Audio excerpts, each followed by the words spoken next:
Malayo na pero malayo pa ang tatakbuhin ng impeachment trial ng ikalawang Pangulo. Ano kaya ang pananaw ng taong bayan sa nagpapatuloy na paglilitis? Alamin sa report ni Carms Magluyuan. 13 araw na ng impeachment proceedings ang lumipas mula ng formal na mag-convene ng Senado bilang impeachment court. Nasubaybayan ng publiko ang ilang pangyayari tulad ng pagtalakay sa ika-4 na impeachment article, pagsabina sa bank at tax records ng Vice Presidente, hanggang sa paghimay sa Article 1 na may kinalaman sa umano'y maling paggamit ng confidential funds. Sa dami ng kailangan talakayin, naiinip na sa usad ng paglilitis ang ilan sa ating mga kababayan.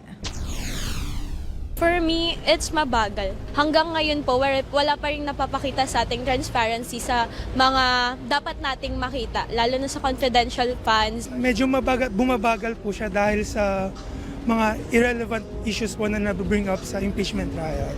Kaya hiling nila,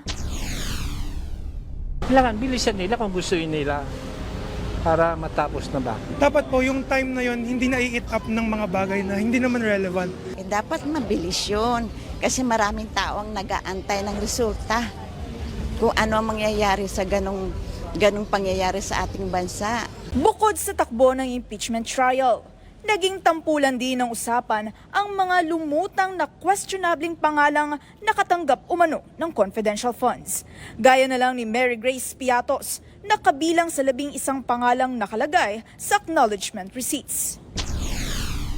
Para sa akin po, they are not real kasi yun nga po medyo halata po yung mga pangalan, no? And medyo obvious po talaga na parang cravings po yung pagkain yung names. Siguro ako nasa isip ko yun, ginamit lang yung pangalan nila pero wala naman pong lumulutang na ganong tao. Ginagamitan lang nila ng mga made-up names para hindi po matract sa kanila na napupunta yung pera. Kung matatandaan, kinumpirma ng Philippine Statistics Authority noong December 2024 na walang kahit anong civil registry records tulad ng birth, marriage at death records si Mary Grace Piatos. Kaya may panawagan ang taong bayan. If they are real people po, they should show up po.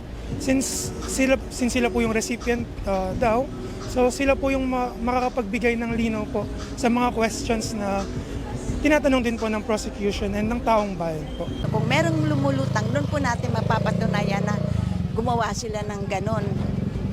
Pangungurakot pera ng bayan. May kasabihan nga po tayo, to see is to believe. If kung wala po silang, gaya nga po ng sabi ko kanina, transparency, kung wala po napapakitang tao or proof na nag-e-exist sila, bakit po tayo maniniwala agad? Para sa totoong balita sa Bagong Pilipinas, Carms Magluyuan, Congress News. Ako po si Bien Manalo. Para maging updated, manatiling nakatutok sa Congress TV, Congress TV Digital at sa iba pa naming social media pages.